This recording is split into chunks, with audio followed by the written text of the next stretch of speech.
Study IQ IAS, अब तैयारी हुई अफोर्डेबल। नमस्कार दोस्तों, मेरा नाम है कर्मयोगी दिवाकर बोथरा। ईपीडब्ल्यू का एक और आर्टिकल लेके आज आपके सामने आया हूं। आई होप पहला लेक्चर जो था आपने एंजॉय किया होगा, आपके जीएस में हेल्प कर रहा है, आपके sociology and through public administration बहुत सारी यूजिबिलिटी है। सो ये लेक्चर्स कोई सिर्फ सोशियोलॉजी के लिए नहीं है। सोशियोलॉजी के अंदर डेफिनेटली प्राइमरी इंपॉर्टेंस होती है, but beyond that it's completely important for your GS as well. आज वही सितंबर मैगजीन से दूसरा पार्ट देखते हैं। ईपीडब्ल्यू का सितंबर 2022 की मैगजीन है। आर्टिकल का नाम है how to dismantle republic, understanding the idea of new India. Pramod Kumar साहब का आर्टिकल है। इस आर्टिकल का कंटेंट क्या होगा? इस आर्टिकल के अंदर हम देखते हैं कि इवोल्यूशन ऑफ इंडियन पॉलिटिक्स क्या रही, किस तरीके से इंडियन पॉलिटिक्स इवॉल्व करती है 1947 के बाद में, when the India became independent. But इस आर्टिकल में एक बहुत अच्छा सा कॉन्सेप्ट दिया हुआ था नेशन का। इजाज अहमद जो एक मार्क्सिस्ट सोशलॉजिस्ट है, तो कहीं ना कहीं इनकी आइडियोलॉजी से थोड़ी सी वो बायसनेस देखी जा सकती है, बट ये अनबायस्ड स्टेटमेंट है। इनफैक्ट यहाँ पे क्या बोलते हैं, nation is not a one time thing which once made simply endures. Nation like class is a process which is made remade 1000 time. इस पूरे स्टेटमेंट से हमें यह चीज समझ में आती है कि किसी भी चीज को नेशन एक बार बना दिया ऐसा नहीं है कि वो हमेशा नेशन रहेगा। Nation keeps on making and remaking, the concepts keep on changing. For example, GS गुरे के हिसाब से एक टाइम पे India was nation on the basis of cultural factors. धीरे धीरे हम सेक्युलर फैक्टर्स पे कंट्रोल में आते हैं कि people largely united and develop that we feeling on the basis of secular credentials. और वैसे देखें तो आज भी हम कहीं ना कहीं फिर वो कल्चरल नेशनलिज्म की तरफ जा रहे हैं, as advocated by various scholars in India belonging to both political science and sociological aspects. तो इस आर्टिकल को शुरू करते हैं। ओल्ड और न्यू इंडिया का एक कॉन्सेप्ट था इस आर्टिकल में। तो ये न्यू इंडिया क्या है? कभी आपके जीएस में क्वेश्चन आ जाता है कि न्यू इंडिया क्या है, what has been the transition, क्या चेंज आई? तो ये 3 पॉइंट पे यहाँ पे चेंज बहुत अच्छे से बताया हुआ है। मिक्स्ड टू मार्केट इकोनॉमी जाती है India, secular nationalism to cultural nationalism तक का ट्रांजिशन देख रहे हैं, और नॉन अलाइनमेंट से इंटरेस्ट बेस्ड इंटरनेशनल रिलेशनशिप हम डेवलप कर रहे हैं, clearly showcasing that how in old India is getting transferred to new India. और इसी के अंदर हम देखते हैं economic and social crisis the nation faces have emerged out of this shift. बहुत सारी क्राइसिस, बहुत सारी प्रॉब्लम्स, या to N greater extent prosperity भी इसी शिफ्ट का ही नतीजा है। अब देखें कि इवॉल्व कैसे करता है। इन साहब ने, प्रमोद कुमार साहब ने पूरे के पूरे इवोल्यूशन को उस ईपीडब्ल्यू के आर्टिकल में 3 फेसेस के अंदर डिवाइड किया है। नेहरूवियन फेज, फिर पीरियड ऑफ फ्रेगमेंटेशन 1977 से, और उसके बाद मोदी इरा अगर हम देखें बोल सकते हैं तो वी सी 2014 से, जब हमारे पास एक स्ट्रॉन्ग गवर्नमेंट आती है जहां पे कोएलिशन वाला कॉन्सेप्ट पीछे चले जाता है। 1952 से 77 जब एक सिंगल डोमिनेटिंग पार्टी रूल कर रही थी इंडिया में, तो क्या थे एस्पेक्ट्स? इस आर्टिकल में डिस्कस किया गया कि सोशलिस्ट पैटर्न डोमिनेट करते हैं सोसाइटी के अंदर।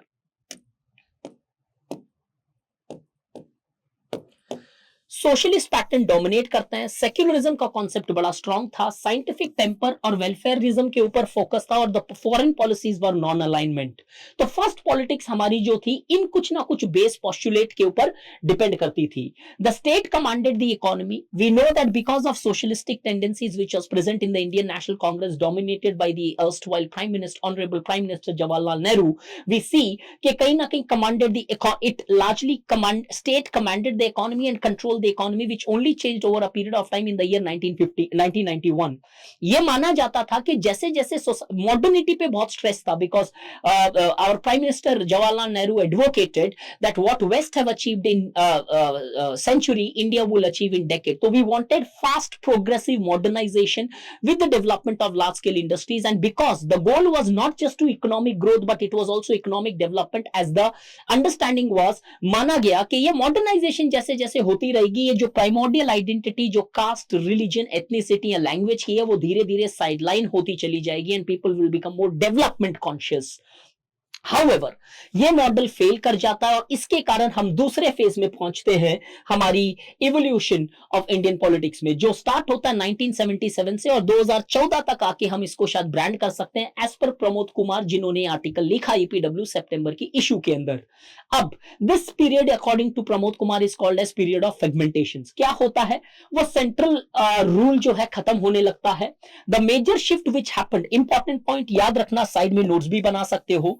ये बोलते हैं कि सबसे बड़ी जो मेजर शिफ्ट आई इस अप्रोच के अंदर, इवोल्यूशन ऑफ पॉलिटिक्स के अंदर, देखा जाता है कि जस्टिस फॉर ऑल से लेके जस्टिस फॉर सम, कि यहां पे कम्युनिटी बेस्ड फोकस आने लगा, जहां पे नीरा चंदोग बोलती है, इन्होंने प्रमोद कुमार साहब ने शाहबानो का एग्जांपल दिया, और हम देखते हैं कि नीरा चंदोग बोलती है that the politics got influenced by 3 Ms called as Mandal, masjid and मंदिर। तो ये जस्टिस फॉर फ्यू होने लगी कि मे बी एक एथनिक कम्युनिटी के लिए, एक ट्राइब के लिए, कुछ वुमेन्स के लिए, या फिर कुछ धर्म के लिए, कुछ कास्ट के लिए। पहले justice for all as advocated by him because of the domination of secular credentials. The welfare measure became ad hoc. Obviously ad hoc इसलिए हो गया क्योंकि ये welfare measure अब communities को target कर रहा था, ना कि overall holistic welfare के लिए हम target कर रहे थे. While the appeal to communities intensified, these groups were used to forge political alliances. But ये phase यहाँ खत्म नहीं होता, कुछ important point आगे बताते हैं वो, कि किस तरीके से वो बोलते हैं कि यहाँ पे crisis of credibility आई, कि किस तरीके से values dilute होने लगी, वो सेक्युलर एस्पेक्ट्स डाइल्यूट होने लगे, और यहां पे क्राइसिस ऑफ क्रेडिबिलिटी आई। लेकिन यहां पे एक सिल्वर लाइनिंग थी, वो ये कि ज्यादा पार्टिसिपेशन होने लगा लोगों का, वोटिंग बढ़ने लगी। बट ये वोटिंग तो बढ़ने लगी, लेकिन जो पॉलिटिकल पार्टी जिनको वोट किया जा रहा था वो ऑलमोस्ट सब एक ही घर के चट्टे बट्टे थे। द रीजन बीइंग कि everybody was largely playing politics on groups. तो जो चॉइसेस थी वोट करने के लिए वो कम होती चली गई। पहले आपके पास कोई लेफ्ट था, कोई राइट था, कोई सेंटर था, कोई कम्युनिस्ट था, कोई सोशलिस्ट था।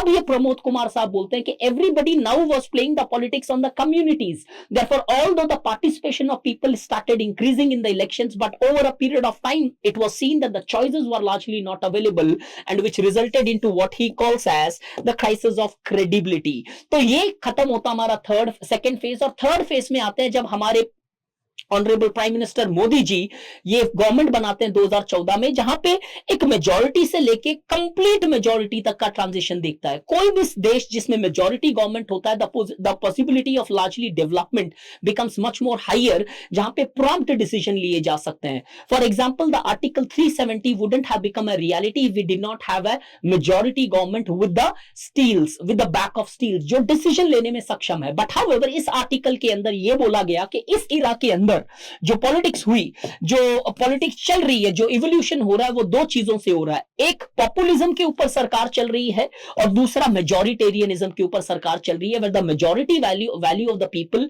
बिलोंगिंग टू सर्टेन कास्ट और मे be specifically in the context of religion is being asserted on the minorities. At the same time Pramod Kumar in the article advocates कि किस तरीके से पॉपुलिस्ट मेजर पे सरकार चल रही है, दैट अच्छे दिन और may be certain things which looks good to hear but becomes difficult to implement, and if this is the way, therefore इस आर्टिकल में आपको एक चीज क्लियर समझ में आया कि इवोल्यूशन ऑफ इंडियन पॉलिटिक्स ये काम कहां पे आएंगे। अगर सोशियोलॉजी से हो तो पेपर 2 के अंदर डेवलपमेंट प्लानिंग और mixed economy, political parties in paper 2 again with respect to India in politics and society, और आपके पेपर 2 जीएस के अंदर काम आएगा जब आप देखते हो कि किस तरीके से रिलेशनशिप चेंज हुई, किस तरीके से हमारे पॉलिटिकल इक्वेशन चेंज हुए। और सीधे सीधे काम आएगा पेपर 1 जहां पे इंडिया आफ्टर इंडिपेंडेंस देखते हो, जहां पे question can be asked that discuss the evolution of Indian politics since independence. तो this articles can be used in order to actually write the entire answer. ये पूरा का पूरा इवोल्यूशन ऑफ इंडियन पॉलिटिक्स आपके लिए एक क्वेश्चन बन सकता है गाइस टेक्निकली। तो ये इंपॉर्टेंस है ईपीडब्ल्यू की। और अगर इस तरीके से अगर आपको सोशियोलॉजी पढ़नी है ओपन एंडेड तरीके से कि करंट कनेक्ट करके आपके टॉपिक के साथ पढ़ाया जाए, जो हम हमारी बैच में करते हैं, then join this batch which have just started. This is the batch where we have just banged on with the thinkers. Karl Marx से मैंने स्टार्ट किया है। You are going to miss this batch once you delay this. So within the price of maybe 15,999, use the code DIVLIVE and you get the entire current content, entire handwritten, entire correct crux और entire classes and my personal mentorship, जहां पे मैंने अलग अलग groups बनाए हैं on the basis of your suitability कि आप किस ग्रुप के अंदर बिलोंग करते हो। जैसे फॉर एग्जांपल 3 या 4 अटेम्प्ट या 2 से ज्यादा अटेम्प्ट देने वालों का हमने एक अलग मेंटरशिप ग्रुप बनाया जिनका नाम मैंने रखा है दंगल, जिनके साथ मैं पर्सनली इंटरेक्ट करता हूं। एज ऑनलाइन में कई बार उतना ज्यादा इंटरेक्शन हो नहीं पाता है, तो एक पर्सनल इंटरेक्शन होता है।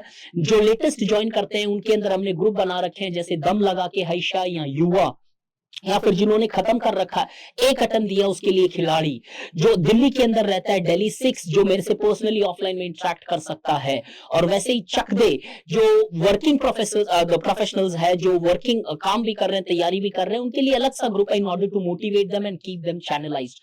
Join the batch without any delay. Thank you. Study IQ IAS, अब तैयारी हुई अफोर्डेबल।